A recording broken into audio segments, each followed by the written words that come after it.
জয় নিতাই, জয় গৌর, জয় রাধেশ্যাম। নিতাই পরিবার চ্যানেলে সকলকে স্বাগত। সচ্চিদানন্দ স্বরূপ শ্রীকৃষ্ণের আতুল চরণে প্রণতি জ্ঞাপন করে আজকের ভিডিও শুরু করছি। আজ আমরা আলোচনা করব পুরাণের সেই বিষাদময় এবং শক্তিশালী অধ্যায় নিয়ে, যা জগতের ইতিহাসে এক যুগান্তকারী পরিবর্তন এনেছিল। শ্রী বিষ্ণুর 10 অবতার মৎস্য থেকে কল্কি কেন একে একে পৃথিবীতে এলেন? কলিযুগের শেষে কল্কি অবতার কেমন হবেন? আজ আমরা এই নিগূঢ় রহস্য উন্মোচন করব। চলুন জেনে নেওয়া যাক। পুরাণে বলা হয়েছে, যখনই ধর্মের গ্লানি হয় এবং অধর্ম বেড়ে যায়, তখনই জগৎকে রক্ষা করতে ভগবান বিষ্ণু অবতার রূপে পৃথিবীতে আসেন।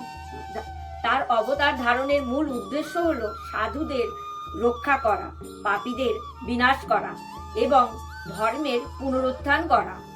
10টি অবতার কেবল আলাদা রূপ নয়, এটি চেতনার একটি ক্রমবিবর্তন। প্রথম অবতার হচ্ছে মৎস্য অবতার। সত্যযুগের শুরুতে যখন মহাপ্রলয়ের পৃথিবী ডুবে যাচ্ছিল, তখন ভগবান বিষ্ণু একটি বিশাল মাছের রূপ নিয়েছিলেন। তিনি বৈবৎসৎ মনুকে একটি বড় নৌকায় করে রক্ষা করেন এবং দেবকে সুরক্ষিত রাখেন। মৎস্য অবতার আমাদের শেখায় যে জ্ঞান ও সংস্কৃতিকে রক্ষা করা কতটা গুরুত্বপূর্ণ। দ্বিতীয় অবতার কূর্ম অবতার। সমুদ্র মন্থনের সময় যখন মন্দার পর্বত ডুবে যাচ্ছিল, তখন ভগবান বিষ্ণু একটি বড় কচ্ছপের রূপ নিয়ে সমুদ্রের তলায় অবস্থান করেন। তার পিঠের ওপর পর্বতটি রেখে তিনি দেব ও অসুরদের সমুদ্র মন্থনে সাহায্য করেছিলেন। কূর্ম অবতার আমাদের ধৈর্য ও সহনশীলতা শিক্ষা দেয়। তৃতীয় অবতার বরাহ অবতার। যখন হিরণ্যক্ষ নামক অসুর পৃথিবীকে চুরি করে পাতালপুরীতে লুকিয়ে রাখে, তখন ভগবান বিষ্ণু একটি বিশাল বুনো শুয়োর রূপ নিয়ে পাতালপুরীতে প্রবেশ করেন। তিনি হিরণ্যক্ষকে বধ করে এবং পৃথিবীকে তার দাঁতের ওপর ধারণ করে মহা আকাশে ফিরিয়ে আনেন। বরাহ অবতার আমাদের সাহসিকতা ও দায়িত্ববোধের শিক্ষা দেয়। চতুর্থ অবতার নরসিংহ অবতার। যখন হিরণ্যকশিপু নামক অসুর ব্রহ্মা থেকে বর পেয়ে নিজেকে অমর মনে করে ভক্ত প্রহ্লাদকে নির্যাতন করে, তখন ভগবান বিষ্ণু আদ সিংহ ও আদ মানুষ রূপ নিয়ে আবির্ভূত হন। তিনি সন্ধ্যাবেলায় হিরণ্যকশিপুকে তার উরুর উপর রেখে তার নখ দিয়ে বধ করেন। নরসিংহ অবতার আমাদের শেখায় ভগবানের ভক্তরা সব সময় সুরক্ষিত থাকে। পঞ্চম অবতার বামন অবতার। যখন বলি নামক অসুর রাজা তার যজ্ঞ ও ত্যাগের জোরে সর্বস্ব জয় করে নেন, তখন ভগবান বিষ্ণু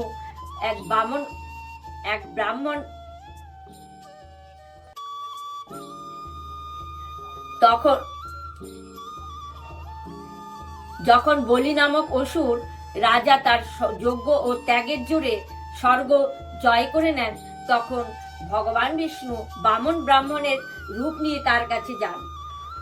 তিনি বলির কাছে 3 পা জমি ভিক্ষা চান। প্রথম 2 পায়ে তিনি স্বর্গ ও মর্ত্য মেপে নেন এবং তৃতীয় পা বলির মাথার উপর রেখে তাকে পাতালপুরীতে পাঠান। বামন অবতার আমাদের শেখায় যে ভগবান অহংকার চূর্ণ করেন। ষষ্ঠ অবতার পরশুরাম অবতার। ত্রেতা যুগের শুরুতে যখন ক্ষত্রিয়রা অত্যাচারী হয়ে ওঠে এবং ধর্মের পথ ত্যাগ করে, তখন ভগবান বিষ্ণু একটি ক্ষত্রিয় বিরোধী ব্রাহ্মণের রূপ নিয়ে আবির্ভূত হন। তিনি তার পরশুর বা কুঠার দিয়ে 21 বার অত্যাচারী ক্ষত্রিয়দের বিনাশ করেন। পরশুরাম অবতার আমাদের শেখায় যে ক্ষমতার অপব্যবহারের পরিণাম ভয়াবহ। সপ্তম অবতার রাম অবতার। ত্রেতা যুগের শেষে যখন রাবণ নামক এক রাক্ষস রাজা তার দম্ভ এবং কামনার জোরে জগৎকে ধ্বংসের উপক্রম করে, তখন ভগবান বিষ্ণু একটি আদর্শ রাজা ও পুরুষের রূপ নিয়ে আবির্ভূত হন। তিনি রাবণকে বধ করে এবং ধর্ম প্রতিষ্ঠা করেন। রাম অবতার আমাদের শেখায় যে জীবনে প্রতিটি ক্ষেত্রে ধর্ম ও নীতি মেনে চলা আমাদের আবশ্যক। অষ্টম অবতার কৃষ্ণ অবতার। দাপর যুগের শেষে যখন কংস ও জরাসন্ধ নামক অসুররা অধর্ম ছড়িয়ে দেয় এবং মানব জাতিকে অন্ধকারে নিমজ্জিত করে দেয়, তখন ভগবান বিষ্ণু একটি অলৌকিক বালক ও পুরুষের রূপ নিয়ে আবির্ভূত হন। তিনি কংসকে বধ করেন এবং কুরুক্ষেত্রের যুদ্ধে পাণ্ডবদের সাহায্য করে ধর্ম প্রতিষ্ঠা করেন। কৃষ্ণ অবতার আমাদের শেখায় যে ভগবান আমাদের প্রতিটি পদক্ষেপে আমাদের সাথে থাকে। নবম অবতার বুদ্ধ অবতার। কলিযুগের শুরুতে যখন ধর্মের নাম নিয়ে মিথ্যা ও হিংসা ছড়িয়ে দেয় এবং পশু বলিকে স্বাভাবিকভাবে মনে করে, তখন ভগবান বিষ্ণু একটি শান্ত ও জ্ঞানী সন্ন্যাসীর রূপ নিয়ে আবির্ভূত হন। তিনি অহিংসা, প্রেম ও জ্ঞানের বার্তা ছড়িয়ে দেন। বুদ্ধ অবতার আমাদের শেখায় যে প্রকৃত ধর্ম হলো প্রেম ও করুণা। দশম ও ভবিষ্যৎ অবতার কল্কি অবতার। কলিযুগের শেষে যখন মানুষ ধর্মের পথ থেকে সম্পূর্ণ বিচ্যুত হবে এবং পাপাচারে নিমজ্জিত হবে, তখন ভগবান বিষ্ণু একটি ভয়ঙ্কর যোদ্ধা রূপে আবির্ভূত হবেন। তিনি কল্কি অবতার হিসেবে একটি সাদা ঘোড়ার উপর চড়ে আসবেন এবং তার হাতে একটি তলোয়ার থাকবেন। তিনি পাপীদের বিনাশ করে একটি নতুন যুগের সূচনা করবেন। পুরাণে বলা হয়েছে যে কল্কি অবতারের জন্ম হবে সম্বল নামক একটি গ্রামে। তার পিতা হবেন একজন ব্রাহ্মণ যার নাম হচ্ছে বিষ্ণু যশ। তার মাতার নাম হবে সুমতি। কল্কি অবতারের জন্মের পর জগৎ থেকে পাপ ও অন্ধকার সম্পূর্ণ দূর হয়ে যাবে এবং সত্য যুগের সূচনা হবে। কল্কি অবতারের একটি ভয়ঙ্কর যোদ্ধারূপ পুরাণে বর্ণনা করা হয়েছে। তার হাতে থাকবে একটি জাদুকরী তলোয়ার, আর যা দিয়ে তিনি পাপীদের বিনাশ করবেন। তার সাদা ঘোড়াটি হবে অত্যন্ত দ্রুতগামী এবং অলৌকিক ক্ষমতা সম্পন্ন। কল্কি অবতার আগমনের সাথে সাথে কলিযুগের অবসান ঘটবে। পুরাণে বলা হয়েছে কল্কি অবতারের আগমন হবে কলিযুগের শেষে। কলিযুগের মোট বয়স হলো 4,32,000 বছর, যার মধ্যে মাত্র 5,000 বছর পার হয়েছে। কল্কি অবতার আগমনের সাথে সাথে জগতের সমস্ত মানুষ ধর্মের পথ খুঁজে পাবেন এবং সত্য ও ভক্তি রাজত্ব প্রতিষ্ঠা হবে। বিষ্ণুর 10 অবতার আমাদের শেখায় যে ভগবান জগৎকে রক্ষা করতে এবং ধর্ম প্রতিষ্ঠা করতে সব সময় সচেষ্ট। প্রতিটি অবতারের একটি নির্দিষ্ট উদ্দেশ্য আছে এবং এটি চেতনার একটি ক্রমবিবর্তন।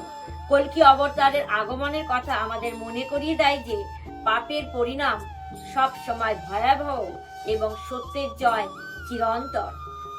বন্ধুরা, ভগবান বিষ্ণুর এই 10টি অবতার আমাদের কেবল একটি বার্তাই দেয়, তা হলো অধর্মের অন্ধকার নেমে আসবে, তখন সত্যের আলো জ্বালাতে পরমেশ্বর কোনো না কোনো রূপে আবির্ভূত হবেন।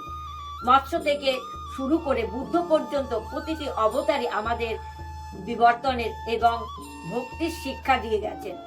আর ভবিষ্যৎ অবতার কল্কির প্রতীক্ষা আমাদের মনে করিয়ে দেয় যে পাপের বিনাশ অনিবার্য। আজকের এই 10টি অবতারের মহিমা আপনাদের কেমন লাগলো? কোন অবতারের কাহিনী আপনাকে সবচেয়ে বেশি মুগ্ধ করেছে তা আমাকে কমেন্ট করে জানাবেন। ভিডিওটি যদি ভালো লাগে একটি লাইক করে দেবেন এবং আপনার পরিচিত জনদের সাথে শেয়ার করে এই পবিত্র বার্তাটি ছড়িয়ে দেবেন। আর প্রতিদিন এই রকম আরো বিরল পৌরাণিক রহস্য সবার আগে জানতে আমার এই নিতাই পরিবার চ্যানেলটি এক্ষুনি সাবস্ক্রাইব করে বেল আইকনটি অন করে রাখুন। আগামীকাল ঠিক এই সময় দেখা হবে অন্য একটি অলৌকিক পুরাণ কাহিনী নিয়ে। ততক্ষণ পর্যন্ত আপনারা সকলে ভালো থাকুন, সুস্থ থাকুন, আনন্দে থাকুন এবং ভগবানের স্মরণে থাকুন। নমস্কার।